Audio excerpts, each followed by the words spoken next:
Hi, beautiful souls. Welcome to my channel. My name is Sadhana, and tonight we're here to chat about chat more about tarot court cards. So I'm really looking forward to this chat. I have pulled lots of decks off the shelf, and I've been going through looking at animal pictures all week, trying to make sense of what some of these creators had in mind when they were creating their tarot decks with so many different kinds of animals. So tonight is also about your questions, and I really am curious about some of the interpretations that you have for some of these decks. If you look in the description box below, then you'll see which decks I have on my table.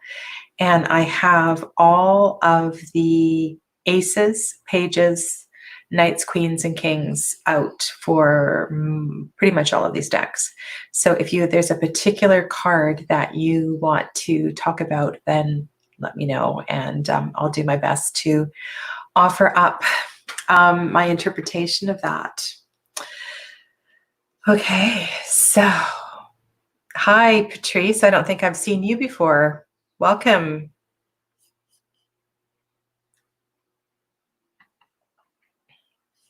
So tonight also, Angeline Marie, hello.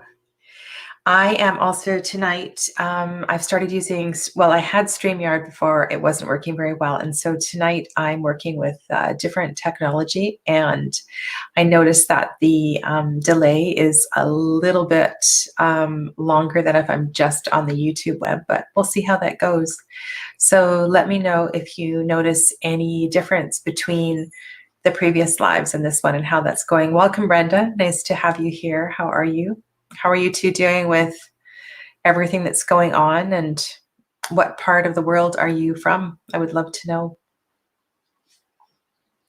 And I will be taking my glasses on and off because I know there's quite a glare.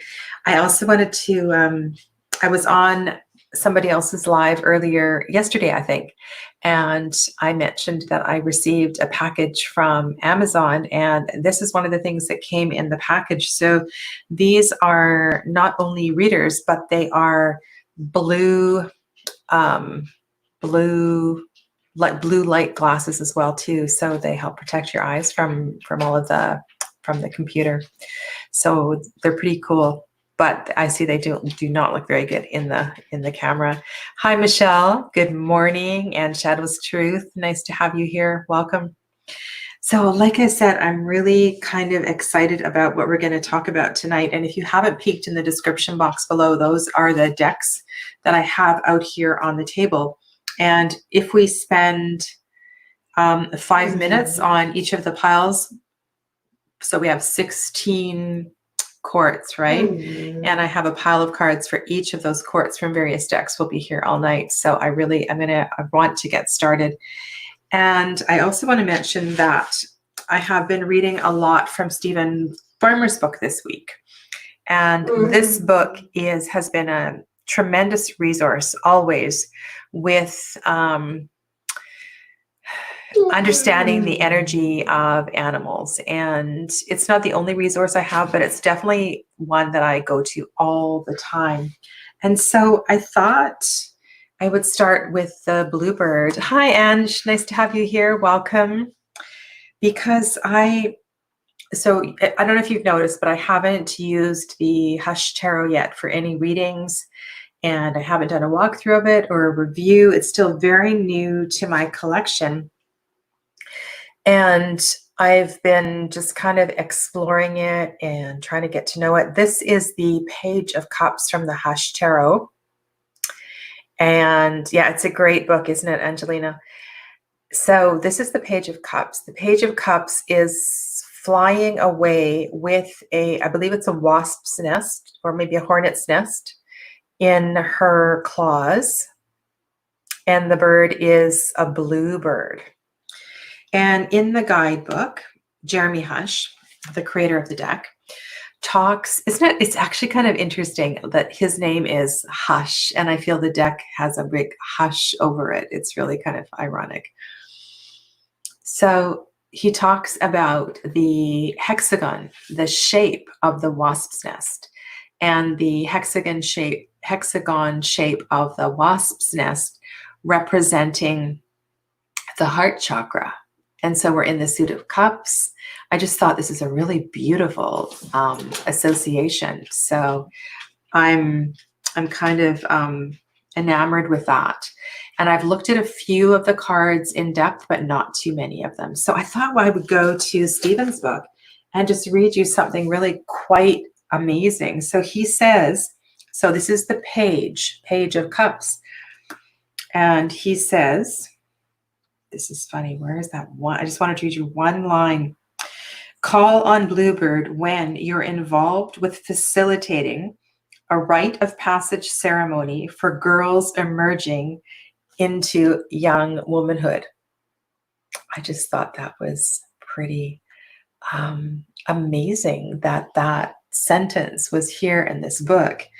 And I happened to pick up, I was enamored with that Bluebird card and the whole idea of the hexagon. So I think this book is a wealth of information. And I know there's a couple of other really good ones out there, but it's one that's definitely that I work with a lot. Now, I'm not I've done, as you know, a couple of different shamanic trainings, but the animals have different associations in different parts of the world and different teachings and so forth. And so it's been a bit of, when you work with different decks, I need to turn off. It's so funny because I'm looking at a whole new thing here and I have YouTube going in the background and I really need to hide this window because it is very distracting. I can't look at myself in two places. I'm going to minimize that and go back here. Okay, that's better. Oh, Jen's here. Hi, Jen.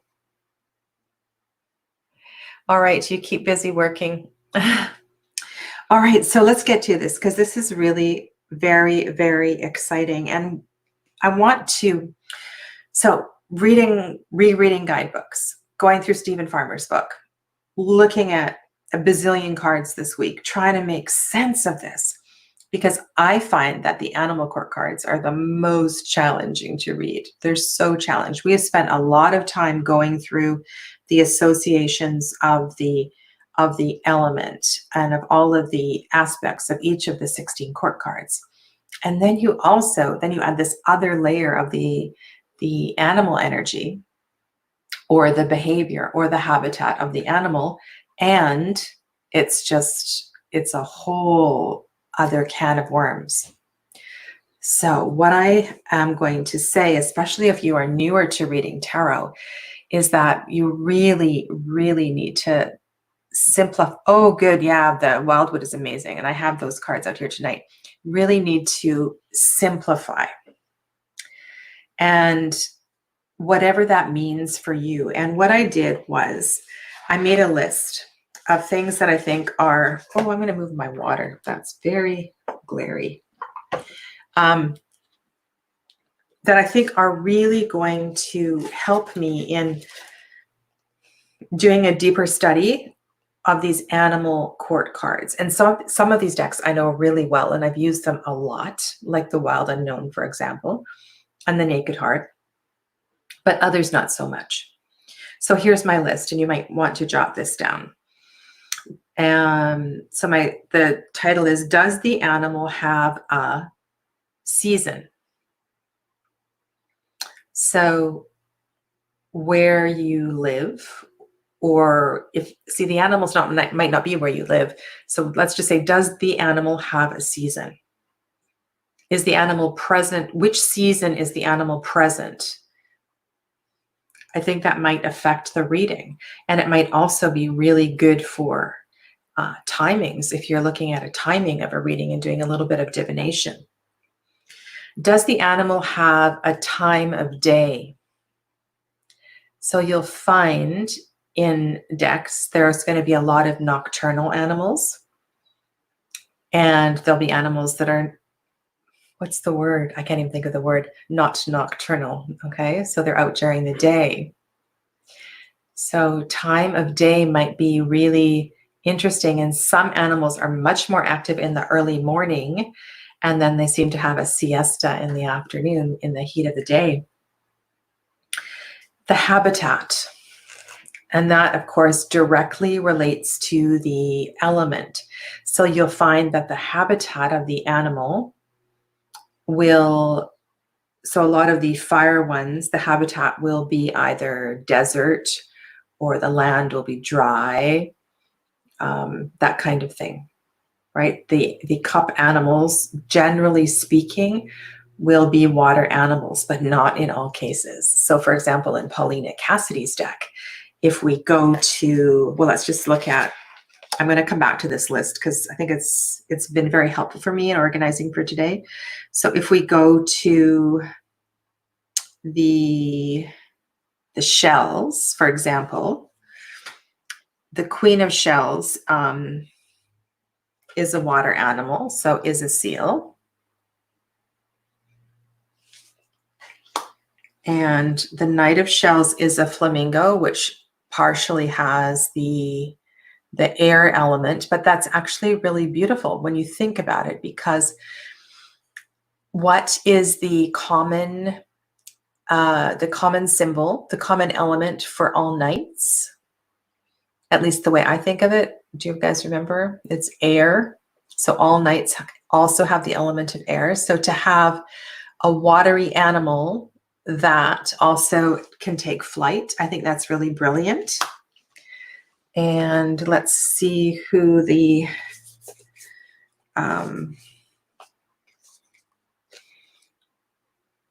this one goes a little different for me. So this is King of Shells.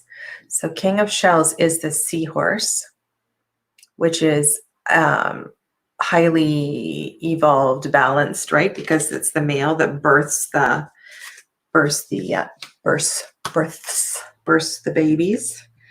And then the page in that one works really well too, because if you associate all pages with earth, you know the frog is both in the water and on the land.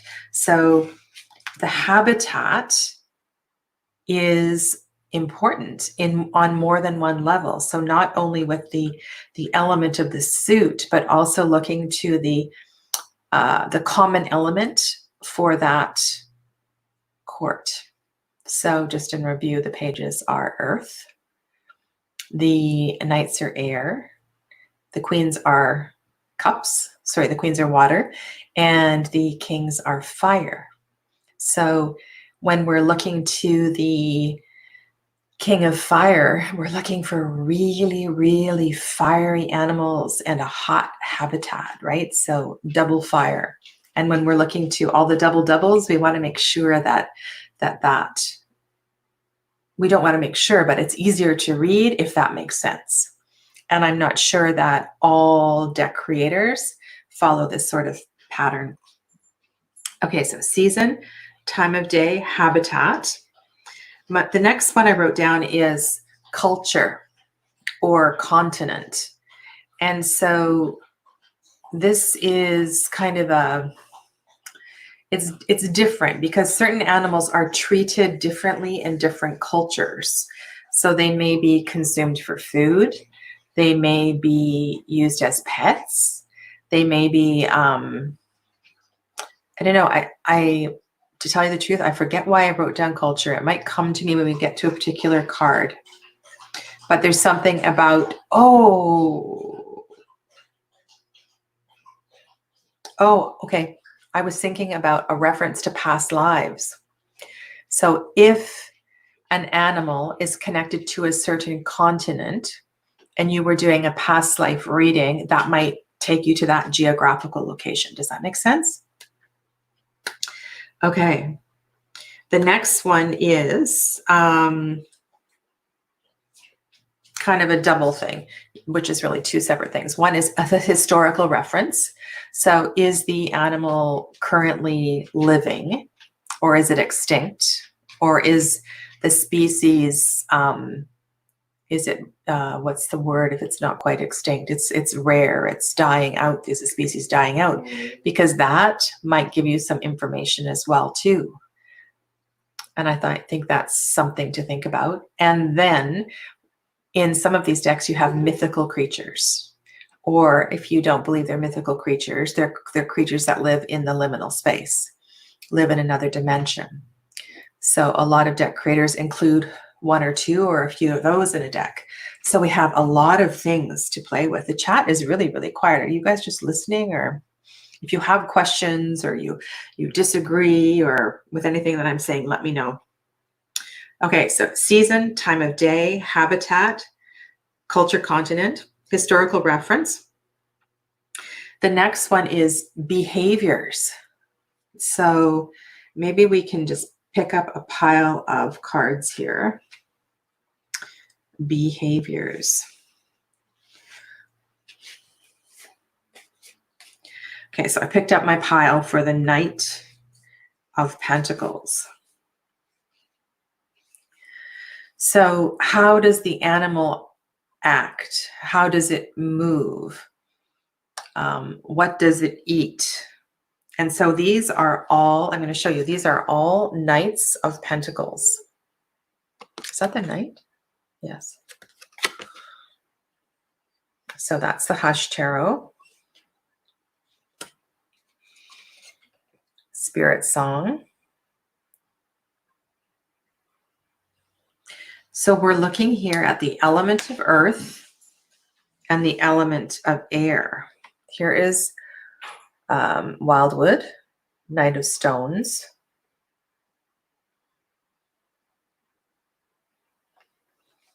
It's kind of interesting because when I think of this, it says it's a horse, but it looks more like a mule to me. So Knight of Stones is horse. And you'll see the horse in other positions as well too. Now this one has a human on it, sorry, but this is from Otherkin. Turtle. See the range of animals we have here for Knight of Pentacles? I don't know what side to go to. There, I'll go over here. This is the White Sage Tarot.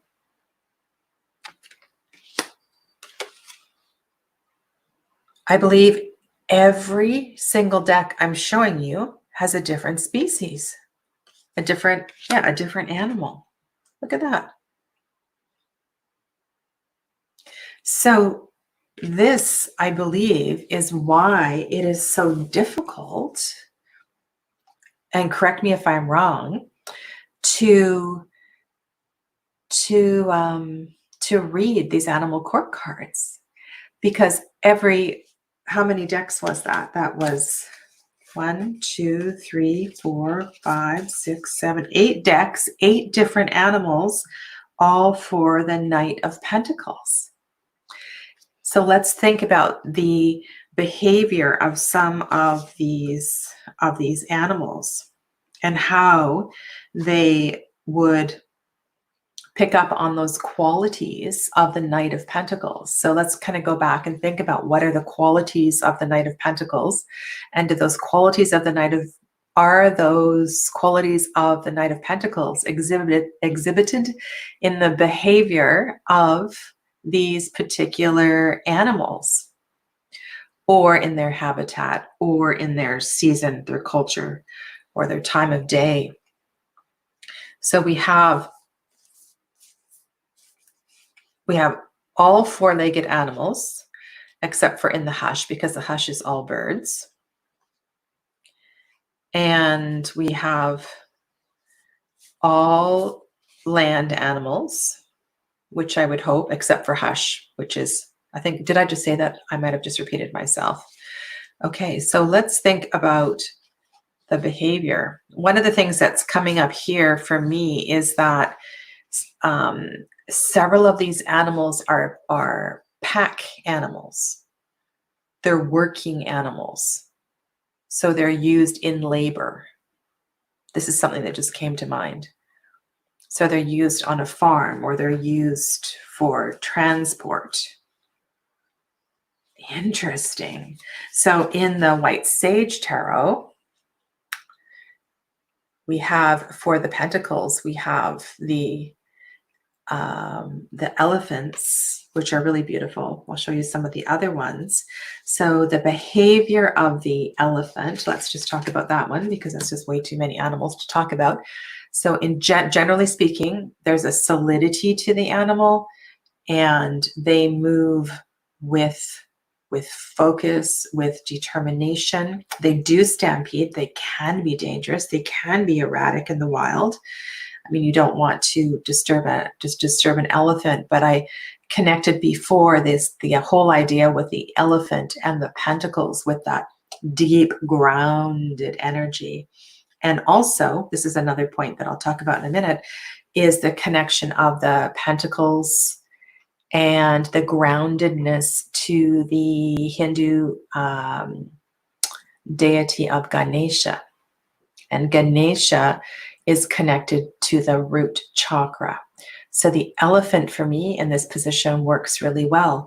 But what just came to mind a few seconds ago was, oh, okay, quite a few of these are pack animals. So that's not necessarily a native behavior of the animal, but it is how the animal is used by humans. So maybe that's something I'm going to add to my list. How the animal is used by humans.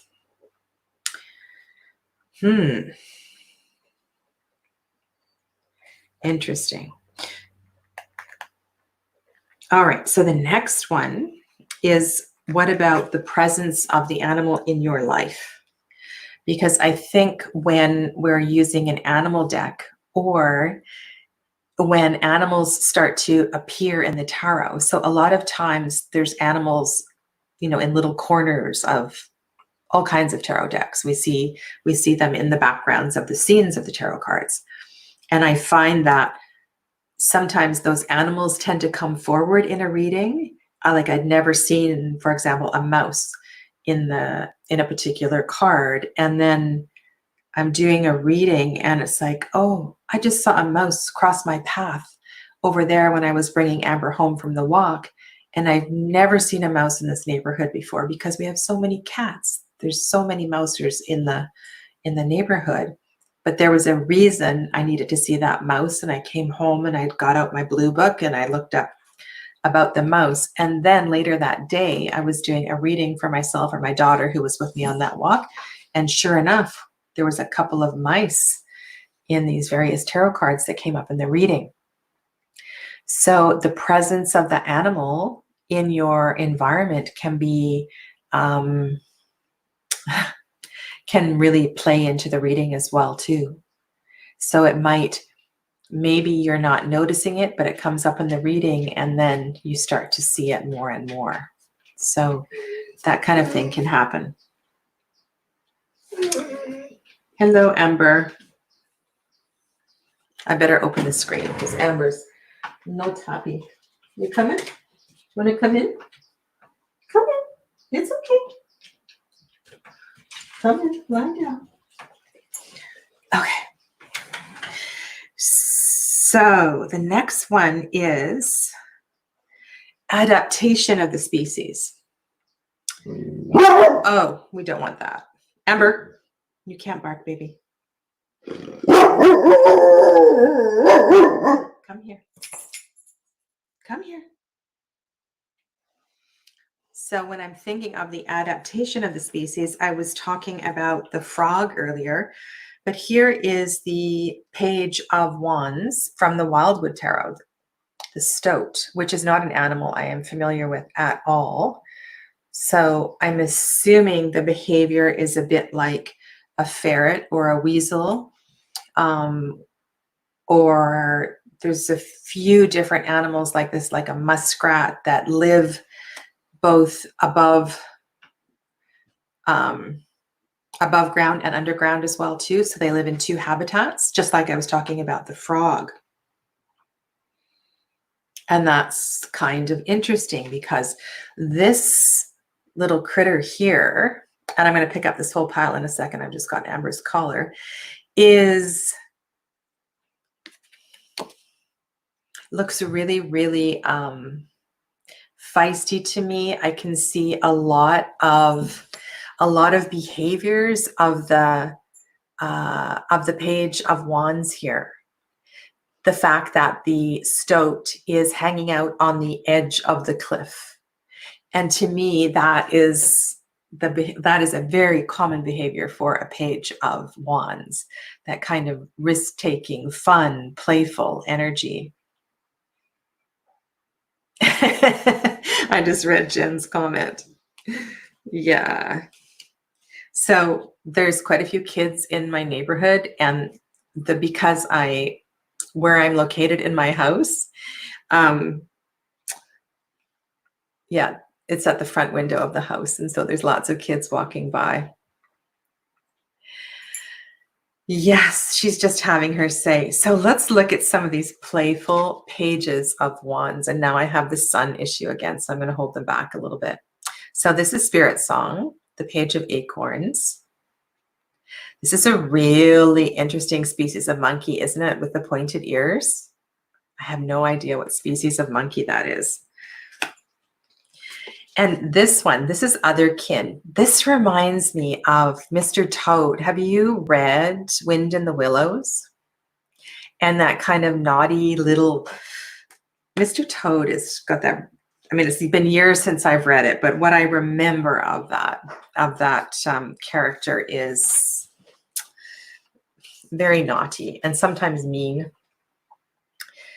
And I will talk a little bit about White Sage, because White Sage does, actually, no, I'll come back to it. So this is White Sage Tarot, and these are all Page of Pentacles.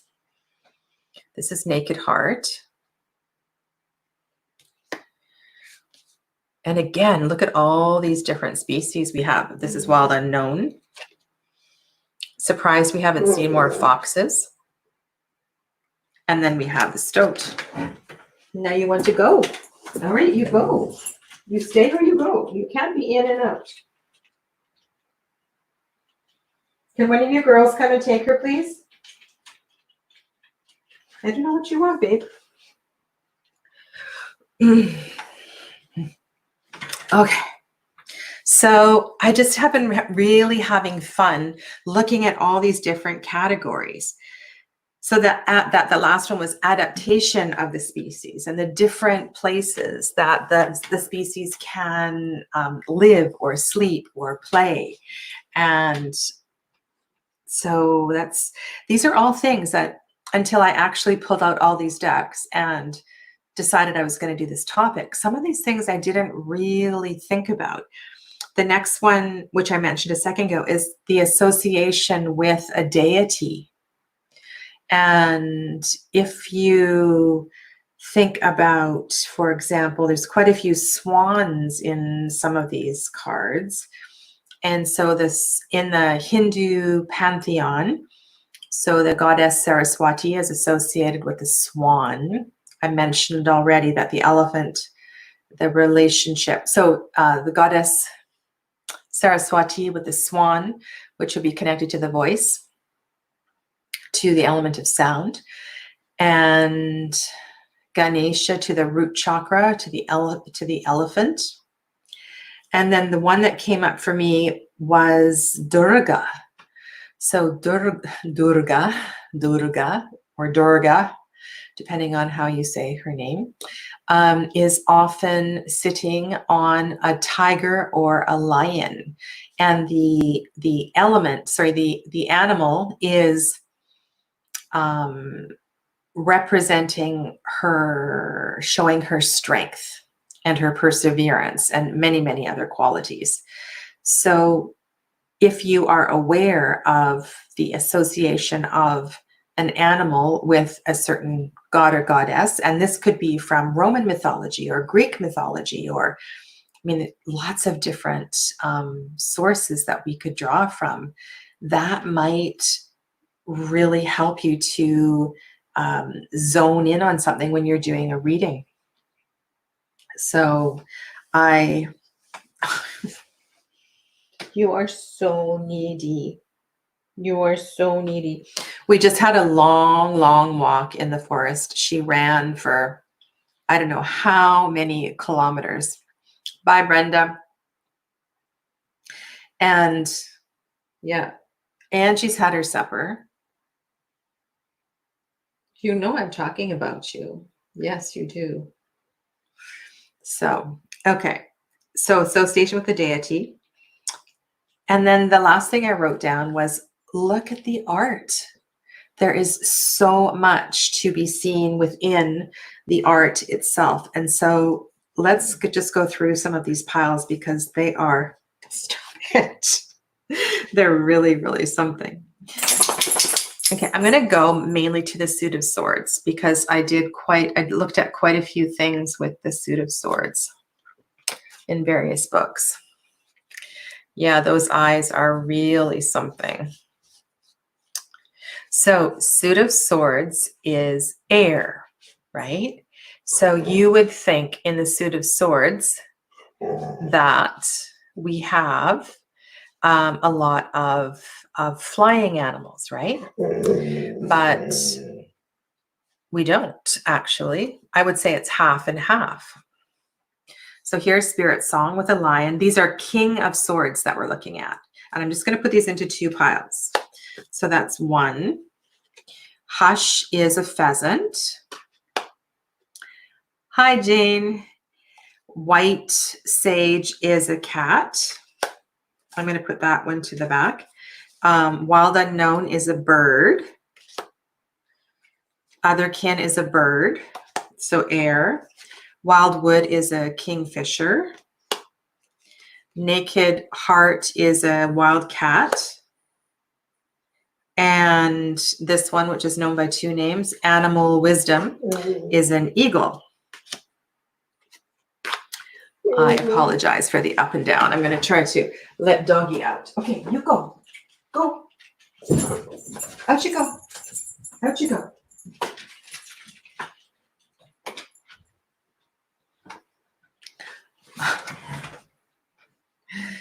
So let's count. I have 3 wild cats. So these are King of Air. And let's just kind of think about the qualities of King of Air. So King of Air is the fire element fueled by air. So this is kind of the opposite of the Knight of Wands. So think of Knight of Wands and the other, what I just said, King of Air. And then air, we have 1, 2, 3, 4, 5.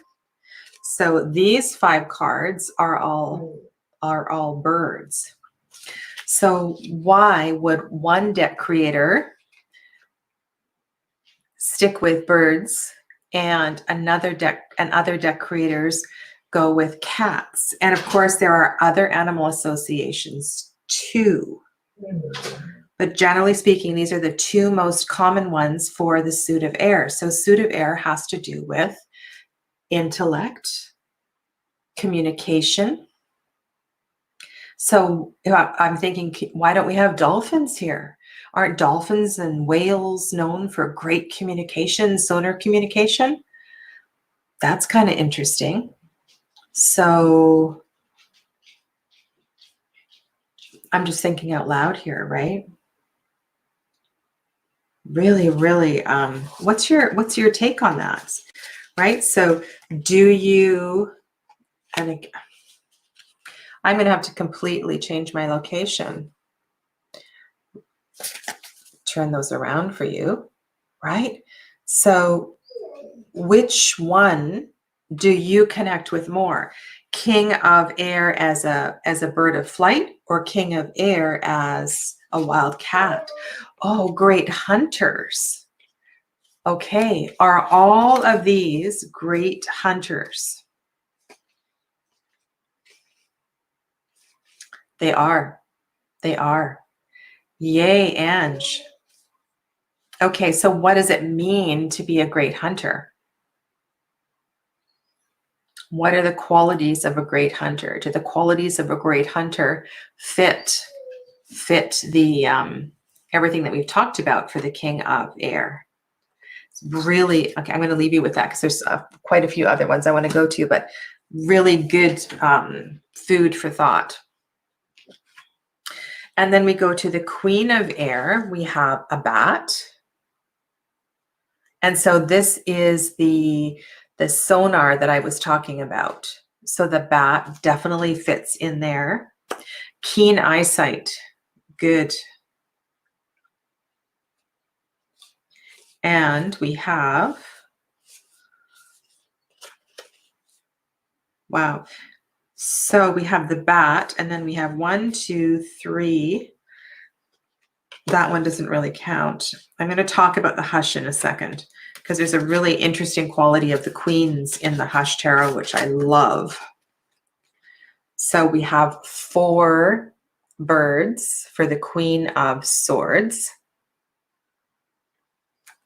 Right? So yeah, so here is the queen of swords here.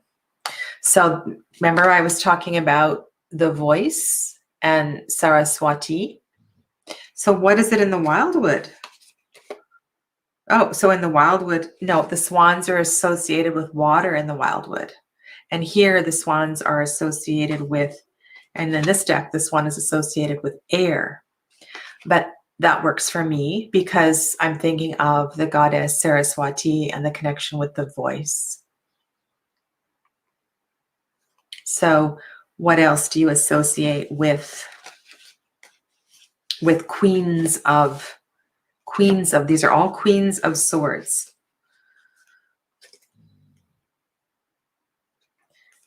Okay, so I'm going to go to this keyword, nurturing. So in the animal wisdom, all of the queens are nurturers. And this is really interesting. Something I've noticed in the Hush Tarot is that all of the queens are, it's almost as if they are in a nest with the bird. So there's this beautiful harmony and there's this beautiful nesting that's happening with the bird and the queen. So that's really beautiful. Gracefulness, for sure, for sure. Okay, so then it gets really kind of interesting. So Knight of air. So this is your double air. And here in the spirit song, we have, I think it's a jackal. I don't know all of these animals by heart. 78 animals in a deck. Do you guys have this deck? This one, the spirit song deck? So I'm quickly going to go to Knight of Feathers. Knight of Feathers. No, it's a coyote. Okay, so how many of you can relate to the energy of the coyote? What's the behavior of the coyote?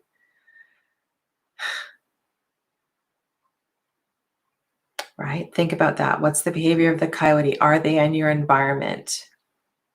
And does the coyote embody for you the energy of the Knight of Air? What Pauline Cassidy says in her deck is the keyword is action and focus. Coyote has an inquiring mind and is an intense observer. He is a revealer of truth behind illusion and always cuts to the chase. Working with his resources, he doesn't let anything block his progress. So for me, I also associate coyote with being a hunter as well too, because they are not so much as, no, coyotes. I was getting cougars and coyotes mixed up. They both start with C. We also have cougars around where I live, and we have to be careful with the cougars, with the pets and children. But coyotes aren't as dangerous as far as I know. Coyote is wisdom within folly. That's beautiful. I really, really like that. So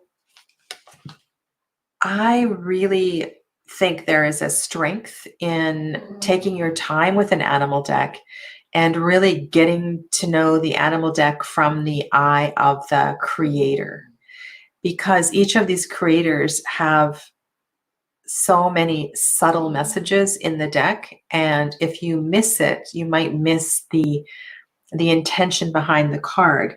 Like I was talking about that beautiful connection between the wasp nest, sorry guys, the wasp nest underneath the bluebird. And that is highly, highly significant. So even in the animal decks, the extra little bits of things in the background are really, really important, if they do exist there. So, all right, so what I want to do now is look across families and look at the development of the animal across families. And of course, my cards aren't organized that way, but we'll try to figure it out. Because I think that is a really interesting development. And I think White Sage does that very well. So I'm going to go to the White Sage Tarot and let's have a look at the Pentacles, just because they're so lovely. So White Sage, now these cards might look a little,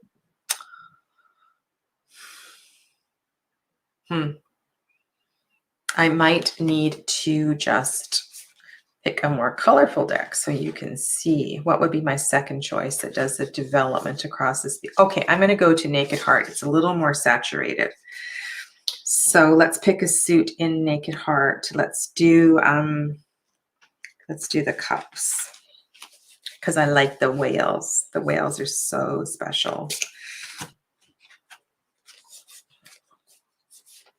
Do you guys have the Naked Heart? Yeah, you can't see them. The light is too bright. Okay, just a second. Nope. Okay, so hopefully the sun will disappear in a minute. Sorry, guys. I will, for next week, go to a completely different place. And because it's if I close the blinds, then you're just looking at funny light through the shades. So I'm just going to pull out these 4 from the Naked Heart. I think Jillian has done a really good job with this deck. I have the second edition. I don't have the new edition, so I'm not aware of the changes with the latest edition. Let's see if maybe if I put the cards up high. See. So yeah. So this is a really good example in a deck of the development of the species across the deck. So if you don't have this deck, if I go like that, you can kind of see it. We definitely have, oh, it's too hard to, sorry guys. We have a younger, I'm just going to talk about it because you can't see, a younger whale in the child, and then the mature blue whale as the king. So if you are choosing an animal tarot to start working with, I think this one is easier because we don't have multiple species in each suit. Does that make sense? Because I think that is one of the most challenging things in a deck that has different species of animals in different suits. And we looked at several of those. So in the, of course, in Paulina Cassidy's deck, we have that. The Wild Unknown has the same species in each of the suits, as does, that's it really, because even in Animal Wisdom, we have also 78 different animals. Okay, I'm going to go to I'm going to shift gears here. I want to talk about antlers because there's something really, really interesting about the use of antlers in animal decks. You might have heard me talk about this before, but I'm kind of fascinated. And I pulled out a few other decks that also use antlers really well. Antlers, antlers. So what's the connotation? What do you associate antlers with? Animal Tarot have the Animal Wisdom Tarot and Animal Tarot. I'm sorry, I'm reading Paula's comment. Animal Tarot have the Animal Wisdom Tarot and sorry, Paula, you might want to retype your comment. I can't make sense of your comment. So my question for you is, what is your association with antlers? And what do antlers represent?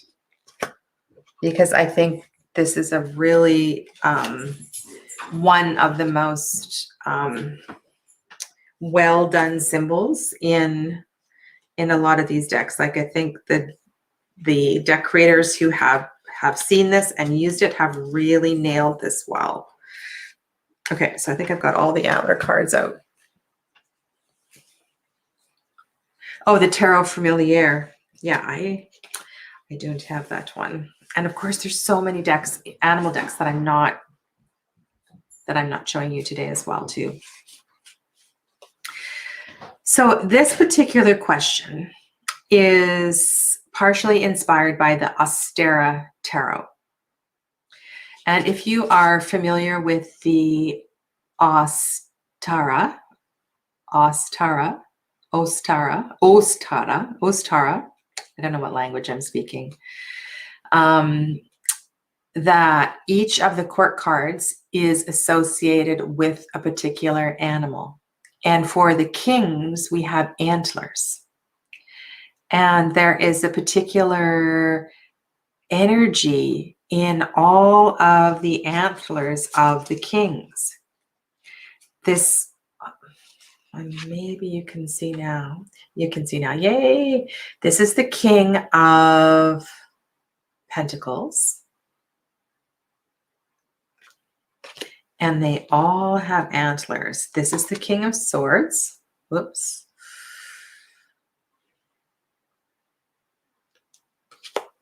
So this is the King of Branches, of Wands. Look at the wand. Look at that. Those antlers on fire. And this is the King of Cups. Here is the King. So do you know Raven's Prophecy? This is the King of Wands from Raven's Prophecy. This is the Father of Pentacles. Look at those antlers, all completely lit up with rainbow colors. And you can contrast that with the antlers in the Son of Pentacles. So there's a few other examples, but I think this is a really good question to start to dig around with the animals. And if there's a specific feature of the animal that has some kind of energetic quality to it, we can get a big message from that. So has anybody commented on antlers? I can't see. I'm going to go forward here. Nancy says, also deer think they are invisible in the dark, which I find fascinating. Okay, antlers get bigger as they mature. And don't animals shed their antlers? Now, I don't know how often each, I know, yeah, they do. So elk, moose, they all shed at some time or another. And I don't know how often it is or how that works, but there's something in the shedding of antlers. So do you know, have you heard me talk about the Lily White tarot? This is so interesting to me. I hope this is interesting to you. So in the Lily White tarot, the one by Celia Melville, the deck from France, Lily White, Lily Black, the Tower card is an elk or a deer that has shed their antlers. And I believe there is lightning or a forest. No, there's a forest fire in the background, but the mature elk is in the forest and the antlers are in the foreground. And so there is this humility or possibly humiliation or vulnerability in the shedding of the antlers. So that's kind of what I've been thinking about. Like, what do the antlers represent, and why in the wildwood does the king of antlers, the king of wands, is it wands? No, it's pentacles. Why does the king of pentacles have rainbow antlers and the son of pentacles doesn't have rainbow antlers? So these are the kind of questions that I ask myself. Not necessarily does that, pentacles, four-legged animal, deer, that works as well too, but the features of the animals can be really interesting to think about. And I was also thinking right now, just thought, like, what about the behavior of how they bear children? And what about if you were doing a love reading and somebody asked you a question about fertility and you were using an animal deck, and there might be some subtle message in the way that they bear their children or the way that they conceive their children, something like that, right? I think we need to read in between the lines with a lot of these cards. And even the deck creators. So the deck creators can only put so much into each description.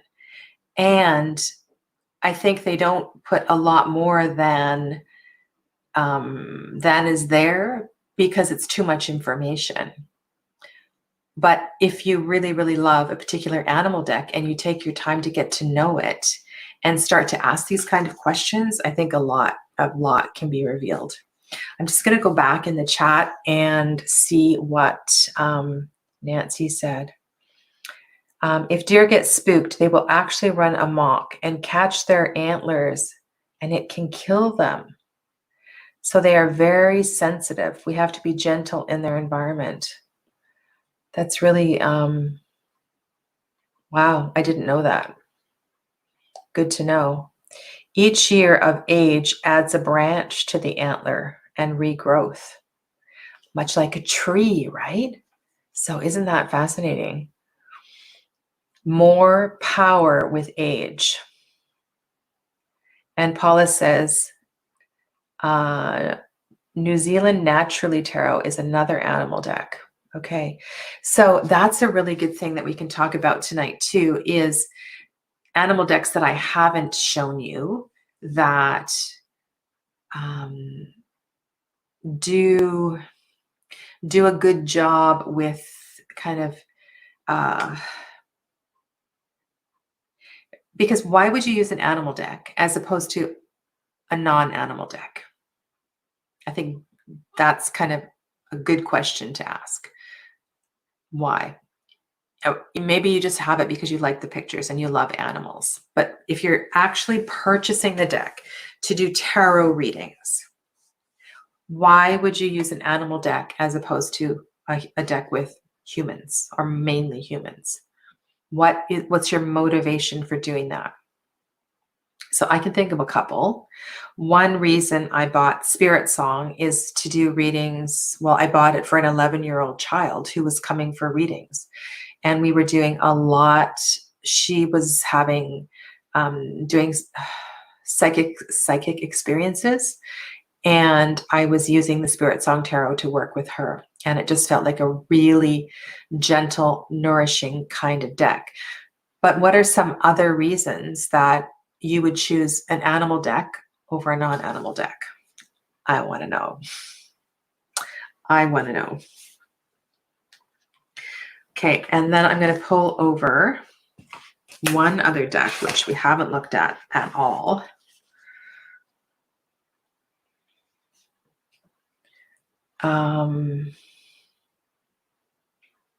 Different personalities of animals. Let's do the cups in this one. These are hilarious. I've got the Crow Tarot in my hand. Question, idea. I think about pairings. Pair human-based images with animals to help with grounding. Right? So I give you another one example.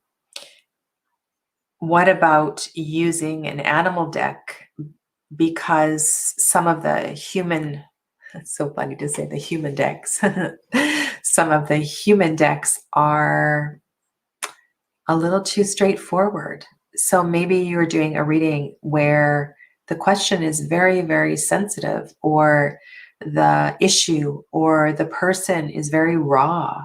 And so perhaps an animal deck will make it less direct. Is that a good reason to use an animal deck? In pairing two decks. Okay, so I'm just going to show you. Last week, we talked about the relationship of the aces with the pages. And so I'm just going to show you 5 cards from the Crow Tarot. So this is the Ace of Cups. Actually, I should show you these two together. This is the page and the ace.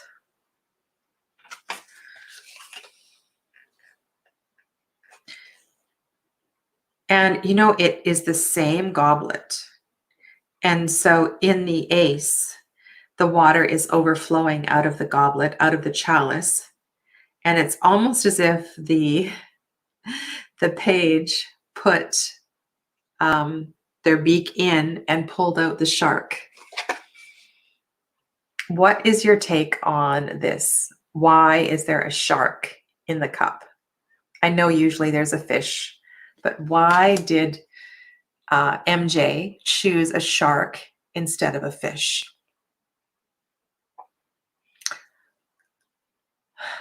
One thing that I just thought of, the crow would eat a fish. The crow's not going to eat the shark. But why is there a shark instead of a fish? Okay, it's just, I don't know if I have the answer to that question. It's just something that I thought of. This is the Queen of Cups. And it's nice. Do we have the moon? This is the King. So we have the moon in the Queen and the King. We do not have the moon in the other ones. This is the Knight, which is very sweet and kind of romantic, and lots of fish. Okay, so the shark can be dangerous. So why would the Page of Cups, why would a shark be in a cup of the Page of Cups? It's dangerous. Why would the Page of Cups need to be aware of the danger in the cup? MJ says it was an accident. She meant to draw a fish. I forgot about that. But do you believe there are any accidents? Are there really accidents? So, higher intelligence. Actually, I recall that. I recall reading that in the guidebook that it, now you say that. That's funny. So take your time with these decks, because there's so much that we can pick up on. I'm going to do one more. Okay. I know we're at an hour, but I want to go to the elephants, because I think there's something really, really beautiful in the elephants. Oh my God, look at this Page of Pentacles. Oh, now the sun is back. Can't win here.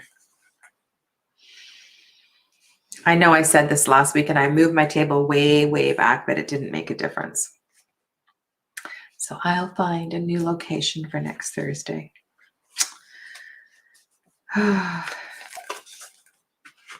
Okay.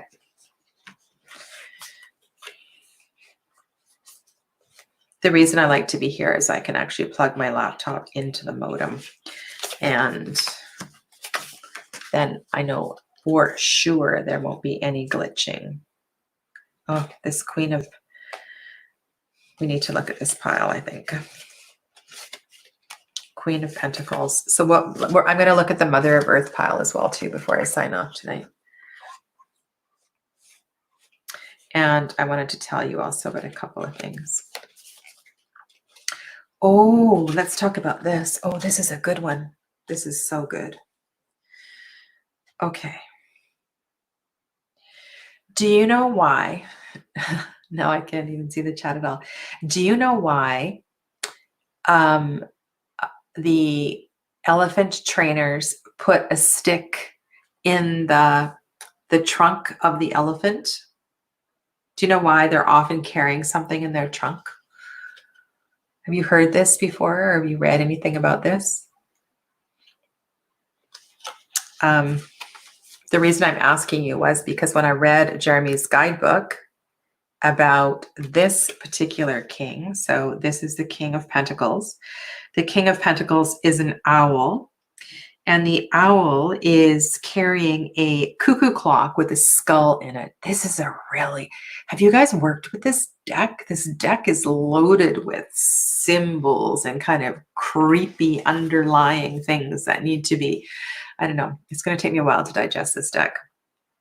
So the owl is carrying a cuckoo clock. And then my original question was, do you know why elephant trainers put something into the trunk of the elephant when they're walking with the elephant or when they're working with the elephant? Does anybody know?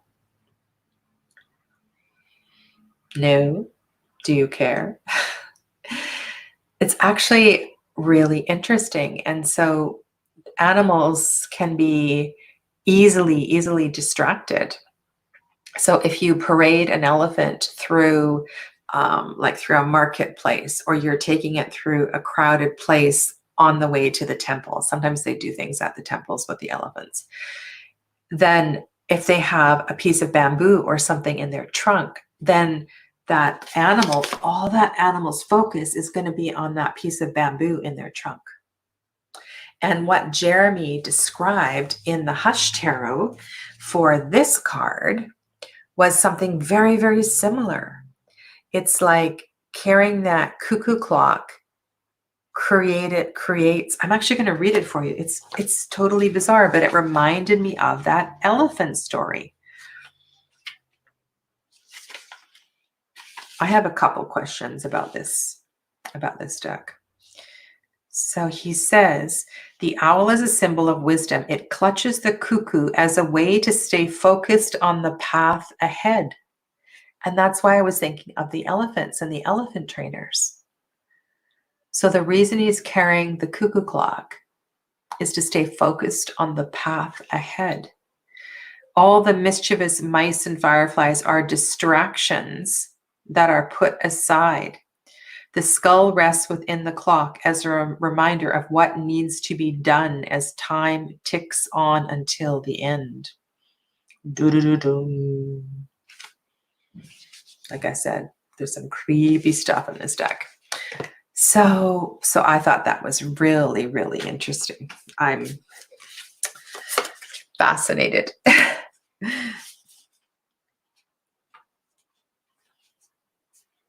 So here's your elephants from the White Sage Tarot. And this is the original indie version. The cards are a little bit bigger. So there's Papa. These are really beautiful. There's Mama with baby. This Knight looks very gentle. And then here's the Page of Pentacles. And the Page of Pentacles has something in the trunk because the little Page of Pentacles probably couldn't manage the parade without something in the trunk. Yeah. Okay, last one. Last one. I wanted to look at the Queen of Pentacles. The Queen of Pentacles. So Mother of Pentacles. So imagine your favorite tarot deck and all that is embodied in the Queen of Pentacles. So this is the Earth Mother. What do you associate with the Earth Mother? Both shadow and light. So light is easy, right? Nurturing, food, family, cooking, gardening. One of my favorite, what's your favorite Queen of Pentacles? One of mine is from the Texture Tarot with the woman who's doing the pottery, and she's at the pottery wheel. I think that's such a beautiful, beautiful card. And then of course the shadow side is very similar to that of the King. It could be the excessiveness of that and an attachment to so vanity, right? Vanity. And here in the other kin, we have kind of both. I think she did a really good job with vanity, but also a real kind of nurturing element. And she says, Wildwood is the bear, and in the Native First Nation, the bear is strength and medicine. And here, the bear is looking out of the cave, looks like out of the cave, looking toward the light, almost in a sense of protection. I haven't shown you many cards from Animal Spirit, or Animal Wisdom, I should say.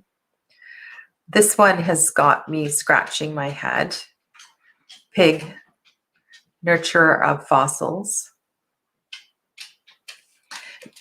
This is another deck that I purchased to use with a particular child. And do I have the book? I don't have the book here. I'm sorry, so I can't look it up. But there's some of the cards in the particular associations. I haven't quite figured out why that particular animal is there. I mean, there's a brief description in the guidebook, and some of them work really well, but others I have a hard time with. So yeah. So I have a few questions for you. So one is, what is your favorite animal deck? I want to know, and why. And I just want to try something here. Oh, sorry, I'm playing with technology. And my next question is, so a lot of you didn't answer. So I would like to know why you choose an animal deck as opposed to a deck with humans in it. So are there any other reasons that we didn't talk about tonight? Because I think, especially for beginner tarot readers, it would be useful to know why do you use an animal tarot deck, or how do you use it? And I know one of you said to use it in a pairing, so you get a balance of energy. So that's definitely one thing that we can do. But yeah, I'm definitely curious about some of those things.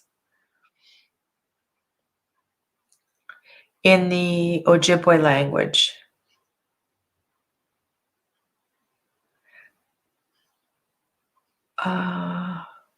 just a second here. So Ange says, I have a bear song I was taught with the drum as a healing song. Oh, that's beautiful. So the medicine woman, so if you think of the four queens, the medicine woman is usually associated with the medicine woman. Yes, the medicine woman with the Queen of Pentacles. And then we have the oracle more associated with the Queen of Cups.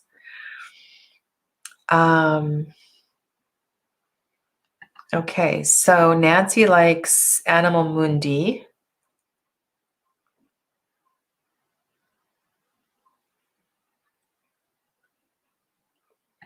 Oh, yes. Okay, so and the Druidcraft animal, and that works really nicely too. So for example, in a pairing, so that's an oracle deck, not a tarot deck. So my questions were really kind of going towards a tarot, but there's so many magical animal oracle decks. Paula likes Tarot Familiar. I'm going to have to look that up. I haven't seen it. I need to look at that. So, hi, Michelle. I see Michelle is here.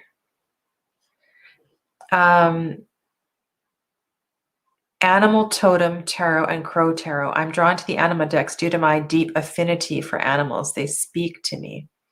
Okay.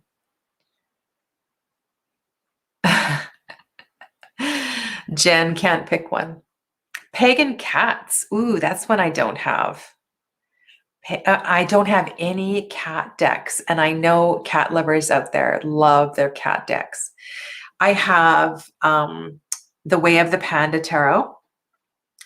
I have the Dachshund Tarot, which was given to me. It was sent to me by the creator. What other ones didn't I show you tonight? There's a few that didn't come out of the closet. Yes, Animal Totem is really beautiful. Oh, okay. So I'll watch the unboxing of that on your channel, Paula. Thank you. Yes, Animal Totem. I definitely need to get that one. That's a really beautiful deck. Yes, and the Way of the Panda is it also has a tremendous sense of humor, the Way of the Panda Tarot. So I think that's one that, and the colors are so beautiful. So I would definitely use that when, if it was a really difficult question and you knew that person wasn't quite ready to dive deep into their shadow.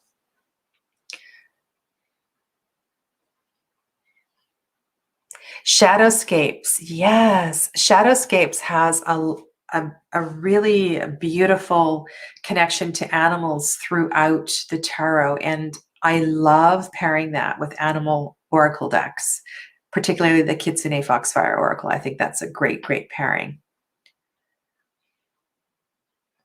And Shadow's Truth says, sometimes I feel the animal decks give more answer.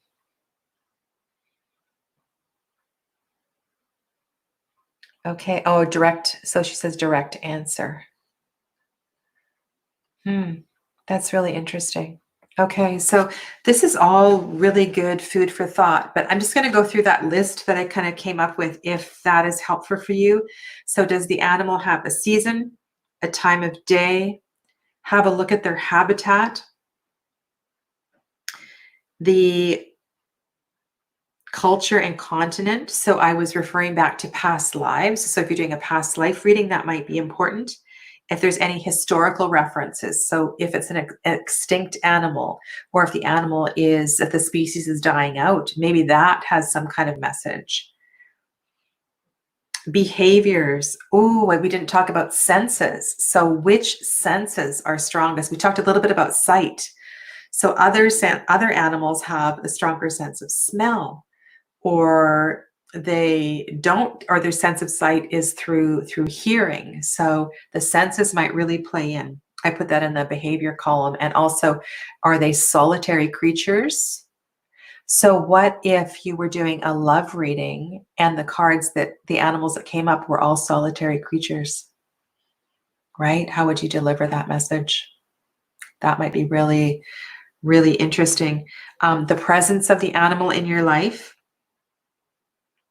the adaptation of the species, so whether the animal moves from the water to the land, or the land to the air, or the water to the air, like how do they adapt back and forth? I'm just reading what Jen said. I would use animal deck if mainly if a person in a reading for a younger age or intimidated by tarot. Yeah. I think we touched on that earlier, but it's a really good point to reinforce. If you have associations with any particular mythology or deities, how the animal is used by humans, and then also look deeply into the artwork, because within the artwork there is so much going on. Yeah. All right, so I think I'm going to leave it there for tonight. And I really want to encourage you, if you didn't get outside, if you haven't seen the full moon yet, last night for me it was so brilliant. It was amazing. I don't think I've seen that bright of a full moon that close to the earth for a while. I was actually quite blown away by the energy of the full moon. So it was, yeah, it was really something. I have a couple other messages for you just before I end the chat. Oh, it's cloudy. Glad you enjoyed it, Ange. Because somebody asked me about this. So on Tuesdays, so at the end, that at Oracle Emporium, so the Oracle is the store that I read at once or twice a week when the store is open for business.